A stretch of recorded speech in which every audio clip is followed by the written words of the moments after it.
जय श्री राधे कृष्ण। आप सभी का आपके अपने YouTube चैनल भक्ति ज्ञान में बहुत बहुत स्वागत है।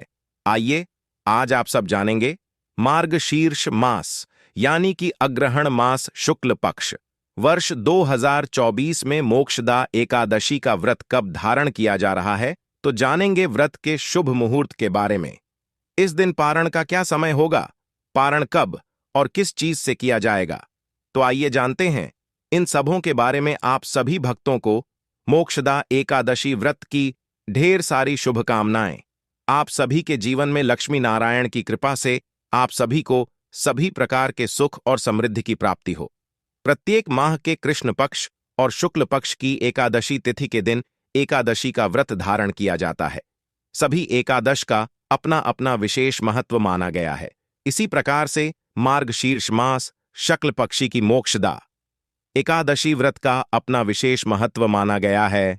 जो भी भक्त सच्ची श्रद्धा के साथ, नियम और निष्ठा के साथ मोक्षदा एकादशी का व्रत धारण करते हैं, इस दिन भगवान विष्णु, माता लक्ष्मी का और भगवान श्री कृष्ण के दामोदर स्वरूप का पूजन करते हैं। भगवान श्री कृष्ण का पूजन करते हैं और इस दिन गीता का पूजन करते हैं, क्योंकि भगवान श्री कृष्ण ने इसी दिन अर्जुन को गीता का उपदेश किया था।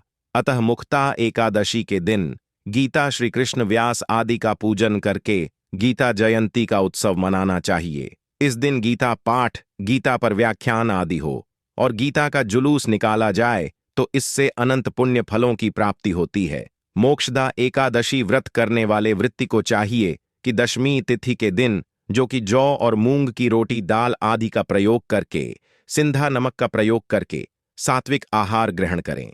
तेल की जगह पर घी का उपयोग करें। इस प्रकार दशमी को एक ही समय भोजन करके रात्रि एकादशी व्रत का स्मरण करते हुए, ब्रह्मचर्य का पालन करते हुए सोना चाहिए। एकादशी की सुबह उठ करके नित्य क्रियाओं से निवृत्त होकर के स्नान आदि करके व्रत का संकल्प लेकर के एकादशी तिथि के दिन दिन रात्रि उपवास रहते हुए व्रत को धारण करना चाहिए। उपवास नहीं रह पाते हैं तो आप एक समय फलाहार ग्रहण करके व्रत को धारण करें। इस दिन भगवान विष्णु, माता लक्ष्मी का, भगवान श्री कृष्ण के दामोदर स्वरूप आदि का पूजन करें। गंध, पुष्प, धूप, दीप आदि से पूजन करके अनेक प्रकार के नैवेद्य आदि का भोग लगाए, रात्रि में जागरण करें और अगले दिन जाकर के द्वादशी की सुबह उठ करके नित्य क्रियाओं से निवृत्त होकर के स्नान आदि करके शुद्ध वस्त्र धारण करके भगवान का पूजन आरती कर ले। उसके बाद ब्राह्मणों को भोजन करवाए, ब्राह्मणों को दान और दक्षिणा दें और फिर समय के अनुसार दैत्य का रण करें।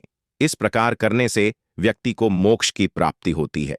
इस एकादशी व्रत के प्रभाव से मनुष्य के अनेक प्रकार के पाप और ताप नष्ट होते हैं, इसलिए इसका नाम मोक्षदा है। यह मोक्ष प्रदान करने वाली है। तो आइए जानते हैं मोक्षदा एकादशी व्रत के शुभ मुहूर्त, पारण समय के बारे में। एकादशी तिथि प्रारंभ समय 10 दिसंबर 2024 दिन मंगलवार रात्रि 3:44 यानी कि 11 नवंबर की सुबह 3 से 4 से एकादशी तिथि शुरू है और एकादशी तिथि की समाप्ति 11 दिसंबर 2024 दिन बुधवार रात्रि 1:02 पे एकादशी तिथि की समाप्ति है। तो इस बार सूर्योदय व्याप नहीं के अनुसार एकादशी का व्रत, जो कि 11 दिसंबर 2024 दिन बुधवार को सभी भक्तजन एकादशी व्रत धारण करेंगे और व्रत का पारण, जो कि हरिवासर समाप्त होने के बाद किया जाता है। हरिवासर का समय द्वादशी तिथि का पहला चौथाई हिस्सा हरिवासर का होता है। तो द्वादशी तिथि की जो समाप्ति है वह 12 दिसंबर 2024 दिन गुरुवार को रात्रि 10:27 पर द्वादशी तिथि की समाप्ति है। तो व्रत का पारण 12 दिसंबर को सुबह 7:07 से सुबह 9:09 तक मुक्ता एकादशी व्रत का पारण किया जाएगा। इस व्रत का पारण गौमूत्र पारम, गौमूत्र से व्रत का पारण है। यह संभव ना हो तो आप जल, फल या तुलसी दल से व्रत का पारण करें। 11 दिसंबर को ब्रह्म मुहूर्त का समय सुबह 5:15 से सुबह 6:09 तक होगा। सूर्योदय का समय सुबह 6:35 और सूर्यास्त शाम 5:10 होगा।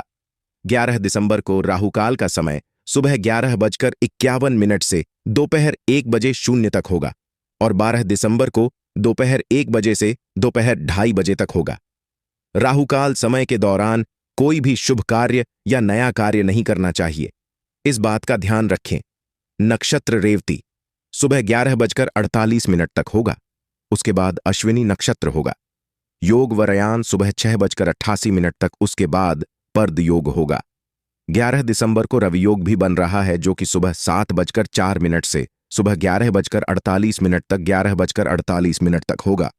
तो इस दिन भगवान का पूरे विधि विधान के साथ पूजन करें, कथा श्रवण करें, भगवान की आरती करें, पुरुषोक्त मंत्र आदि का पाठ या श्रवण करें, विष्णु सहस्त्र नाम आदि का पाठ या श्रवण करें, तो यह बड़ा ही पुण्य फलदायी होता है। एकादशी व्रत रखने वाले को शुद्ध और सात्विकता का पालन करना चाहिए। व्रत के दौरान किसी के ऊपर क्रोध नहीं करनी चाहिए।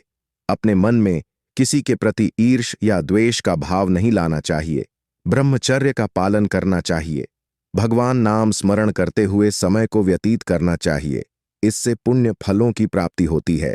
भगवान विष्णु अपने भक्तों के सभी प्रकार के पाप और ताप को नष्ट कर देते हैं तथा सुख और समृद्धि का आशीर्वाद प्रदान करते हैं और अंत में भगवत धाम की प्राप्ति होती है।